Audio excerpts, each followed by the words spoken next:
What's up, everybody? Welcome to Botulism. We're going to do another Botchies Bites. That's where we do the cooking demos. Today we're going to do something called cottage pie. It's one of my favorite dishes. And if you don't know what it is, you're asking me right now, what the fuck is cottage pie? So that's real easy. Cottage pie, you might know as shepherd's pie. But shepherd's pie is when it's made with lamb. Sheep, shepherd's pie. Kind of makes sense once you think about it. If you're using ground beef, traditionally and technically, it's called cottage pie. It's one of the things that was just impressed upon me in culinary school is that if you're not using lamb, you can't call it shepherd's pie. Truth in advertising. That gets beaten into you in culinary school. Be honest with everyone, and that way you're not letting people down. So technically, if you get lamb, it's shepherd's pie. And if you get beef, it's cottage pie. And that's the only difference. Most of the ingredients are the same. The techniques are the same. The final output, the final outcome is the same. It's just, one has lamb, one has beef. And there you go. So let's get to it. All right. So the first thing we're going to do is we're going to get the potatoes ready for the mashed potatoes. The mashed potatoes are going to go on top of the beef mixture. So right here I have a pot half full of water. When you're cutting potatoes, it's always good especially if you're going to mash them. Cut them, put them right in the water so they don't start to brown. Oxygen makes potatoes brown like apples. I'm sure you've cut an apple and you don't eat it fast enough and it starts to brown. It's oxygen making that brown. So we're going to cut the potatoes. We're going to put them right into the water. Just a way to keep them from getting brown on you. And just like the roasted potatoes we did before, we're going to quarter the larger potatoes and then just half the smaller potatoes.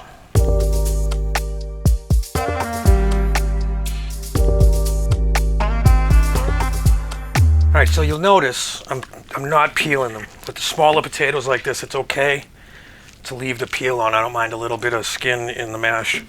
I wouldn't do it with like a russet potato or like a big Idaho potato. The skins are a lot thicker on those.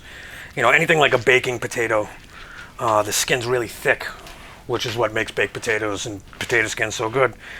You get that skin nice and crispy. But for mashed potatoes, you don't want a big, thick, crispy skin in there. So with the smaller potatoes like this, the skin's a little thinner, and it's not as bad. And if you're shopping for this, you see I got this little bag of potatoes here. This is about 1.25 pounds. It's exactly what we need for this recipe. So this is the perfect little bag. So look for this in the supermarket. It's just a bag. It's sometimes it's like this, sometimes it's flat. But it's about 1.25 pounds, and that's the perfect size for what we need. So there we go. Our potatoes are all cut in the water. Now we're going to bring them up to a boil on the stove.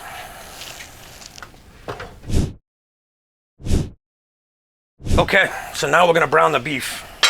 Got my pan. I'm going to get a little bit of oil in there. I already got the pan nice and hot. You want a nice hot pan because you want to brown the beef. You don't really want to steam it.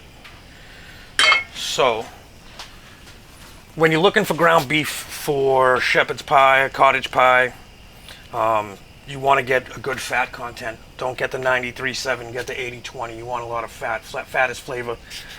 I know, fat's got a bad rep, but fat's flavor. So the more fat you can get, the better. So let's put this in. And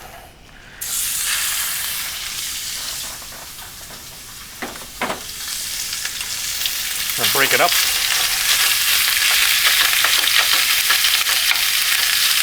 Want to get it nice and brown.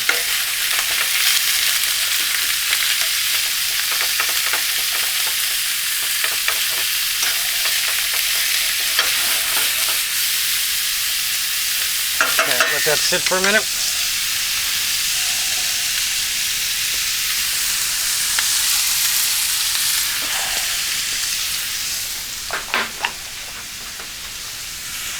Give it a little bit of seasoning, some salt.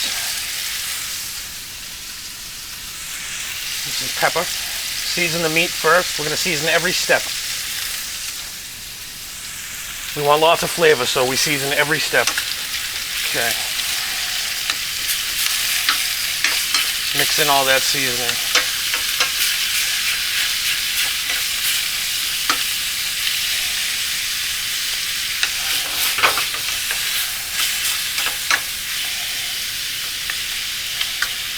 We're only going to cook it till it gets browned. We're not going to cook it to death because it's still going to go in the oven after that. So make sure your oven's preheated to about 350.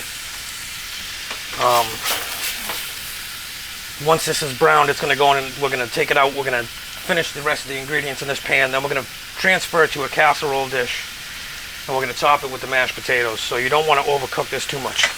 So we're just browning it now, and it doesn't even matter if there's still a little bit of pink. Like I said, it's going to finish in the oven, so it doesn't have to be cooked all the way through. We just want to brown on there.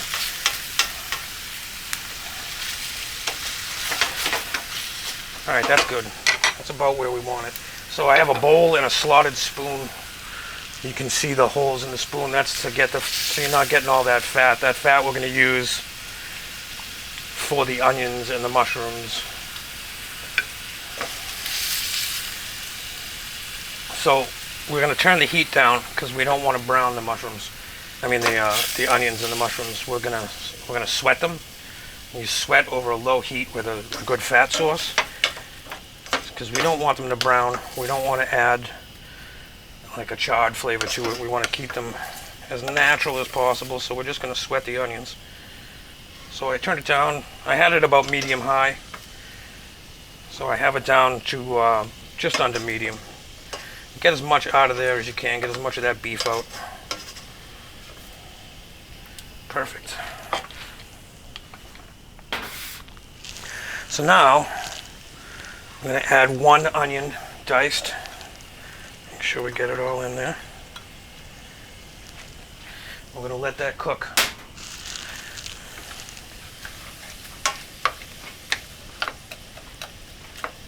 Just stir them around, get them nice and coated in that fat. So there's a little bit of oil left over from what we added in the beginning, and then there's all that wonderful fat from the ground beef. And it's just adding flavor to these onions. Don't worry if it doesn't look like it's doing anything. That's what you want. You don't want to hear anything. You don't want to see we're just sweating. We're just sweating everything down.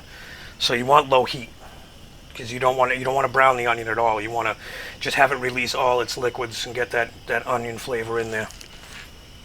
We're going to let this sweat for 5 to 10 minutes, and then we're going to start adding all the other ingredients.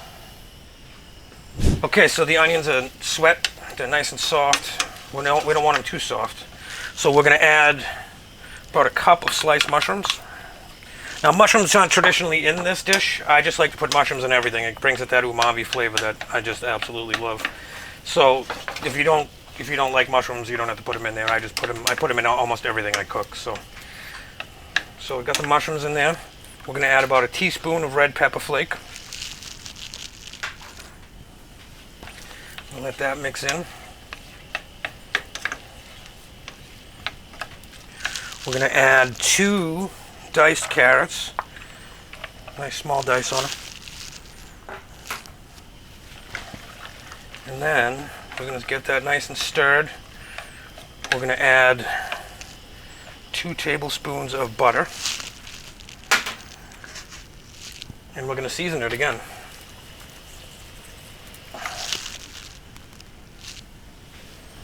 Like I said, we're going to season every step.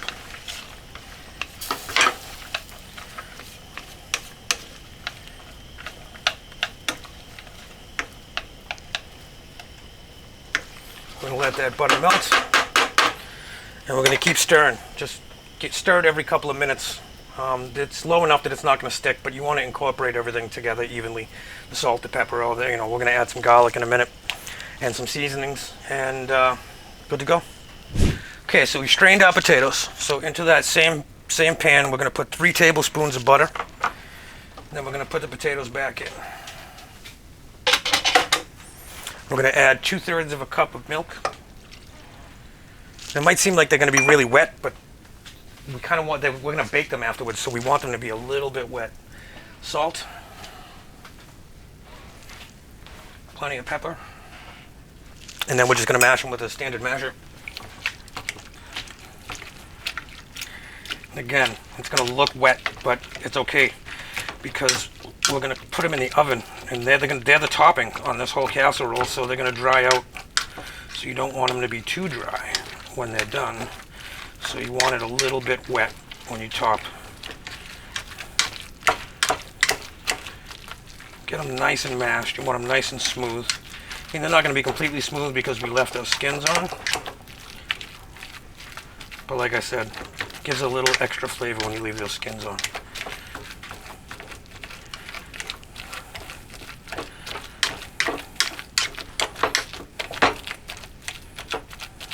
Okay.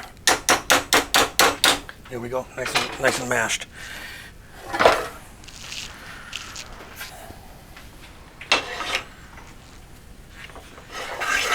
Okay, so we're going to add this beef mixture right into this casserole dish.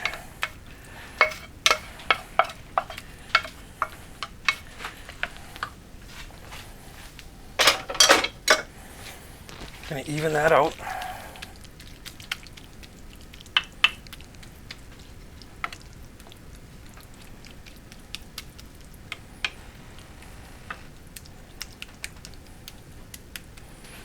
Okay, nice and even.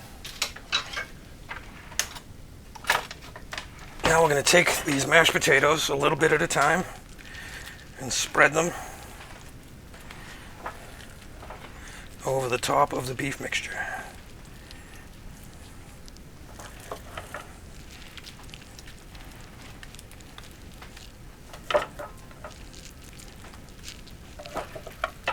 Just a nice even layer. Get it as even as possible so that it cooks evenly.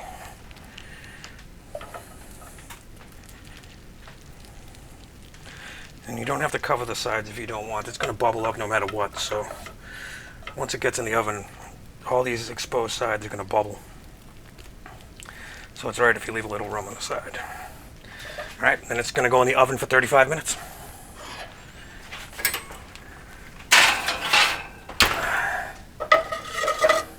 Alright, so that was 35 minutes. We took it out of the oven. We let it cool a little bit. You always want to let it cool, let those juices seep back in. You know, if you cut it before it's cooled off, it's just going to run everywhere.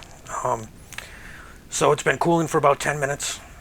You can cool it for as long as you want. That's entirely up to you. It's going to be super hot no matter what. So now we're going to cut it and plate it.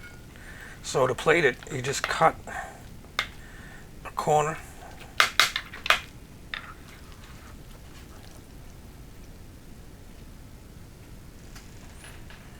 Put it on the plate. It's as simple as that. Cottage pie.